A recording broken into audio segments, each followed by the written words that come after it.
I'm gonna find the truth. And when you do, then they'll understand what it means to betray me. You helped them frame me.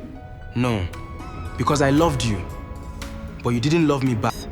There had never been a version of this plan that didn't end in betrayal.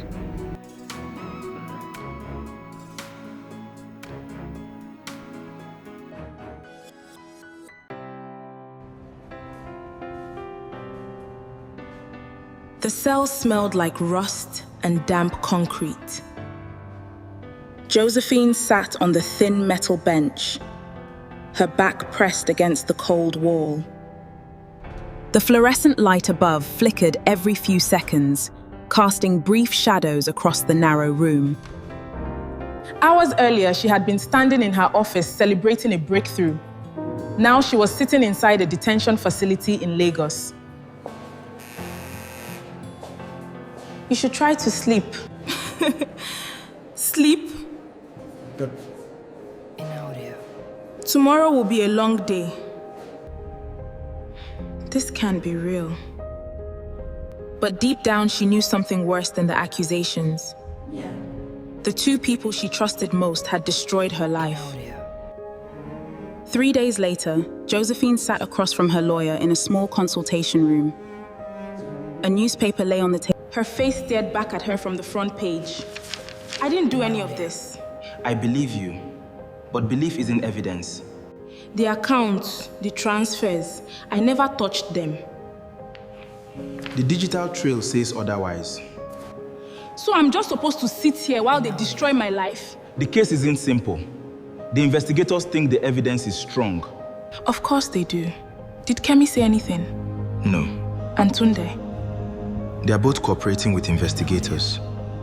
Of course they are. That sentence hit harder than the arrest. Days turned into weeks.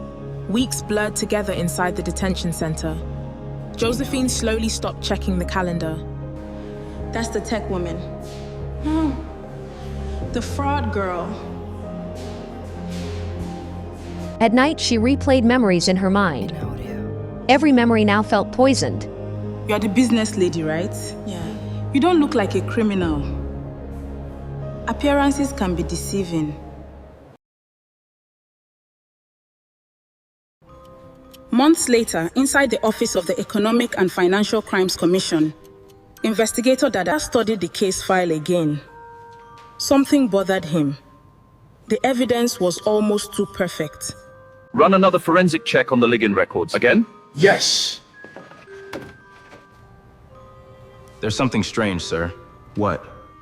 Some login signatures appear duplicated. Duplicated? Like they were mirrored from another device. Meaning? Someone could have copied her credentials. Interesting. 6 months. Josephine stepped out of the detention center. The sky above Lagos looked painfully bright. The court granted temporary release while the investigation continues. So I'm free. For now. She looked down at her hands. They felt strangely unfamiliar, without handcuffs. Where will you go? Josephine didn't answer immediately. Her apartment had been seized, her company was gone, most of her friends had disappeared. For the first time in years, Josephine had nowhere to go.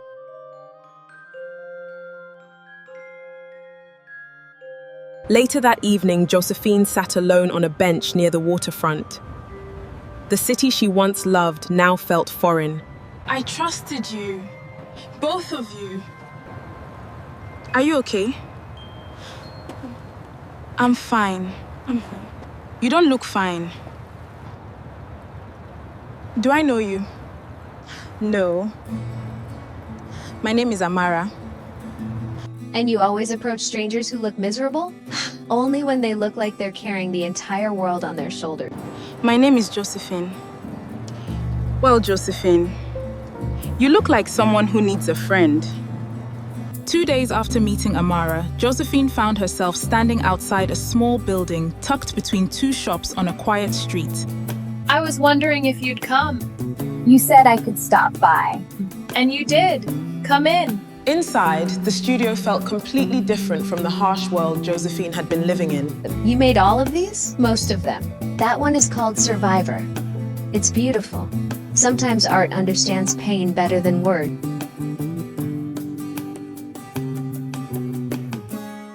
What am I supposed to do with that? Paint. I've never painted in my life. Perfect.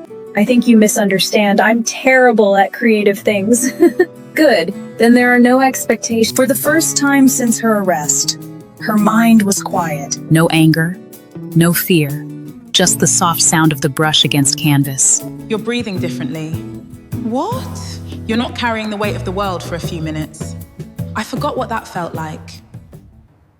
You've never told me what happened. I was accused of stealing from my company. Accused? My best friend helped build that company with me.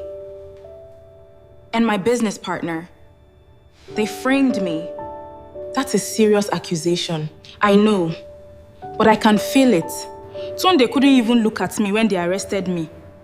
And Kemi, she was already prepared to take over the company. Do you have proof? No.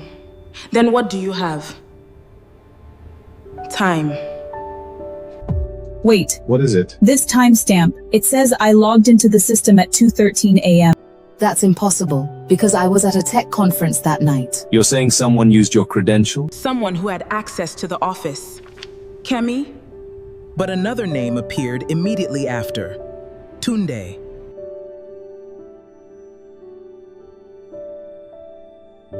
You look like someone lit a match inside you. I found something. Server logs? Fake ones. What does that mean? It means someone framed me. And what exactly are you planning to do? I'm gonna find the truth. And when you do, then they'll understand what it means to betray me.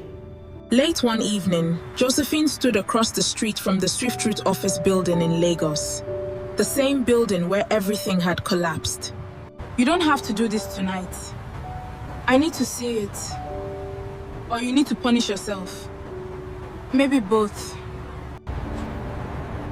What happens to you if revenge becomes the only thing left? Then I'll make sure it's worth it.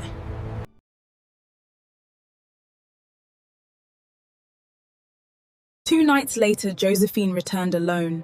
She pulled a small keycard from her pocket.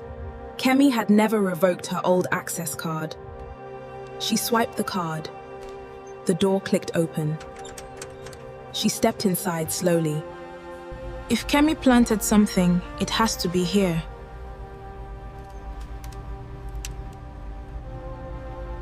A hidden administrator login. The username wasn't hers. It belonged to Tunde. I wondered when you'd come back. Funny. I was thinking the same thing. You're trespassing. I built this company. You need to leave before security sees you. Why? So you can call the police again? It wasn't like that. Then how was it, Tunde? You stood there while they put handcuffs on me. I didn't know you would go that far. You helped them frame me. I didn't. Don't lie to me. Your administrator login was used the night the transfer started. Tunde's face went pale. For a moment, he couldn't speak. Why? Because I was stupid. You betrayed me because you were stupid. No, because I loved you. But you didn't love me back. So you destroyed my life? It wasn't supposed to happen like this. Then how was it supposed to happen? He couldn't answer, because deep down he knew the truth. There had never been a version of this plan that didn't end in betrayal. Ma'am, there was an unusual system login tonight. The server room access logs show Josephine's old keycard was used. That's impossible. So, Josephine is back. Instead of panic, a slow smile spread across her face. I saw him. Tunde. He admitted it. So now you know the truth. Yes. And how does that feel? Like my chest is on fire. Josephine, you're standing on the edge of something dangerous. I crossed that edge the day they arrested me. No. You're standing on the edge of becoming someone you won't recognize. Josephine didn't answer. Because deep down, she knew Amara might be right.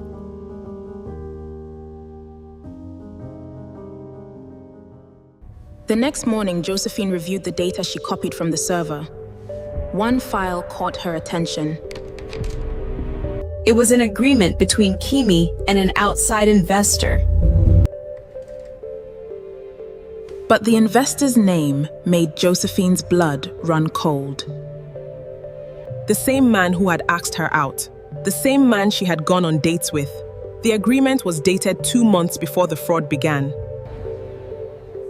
This conspiracy was bigger than she imagined. This wasn't just betrayal. It was a trap. They thought she was finished. They had no idea. The real battle was about to begin.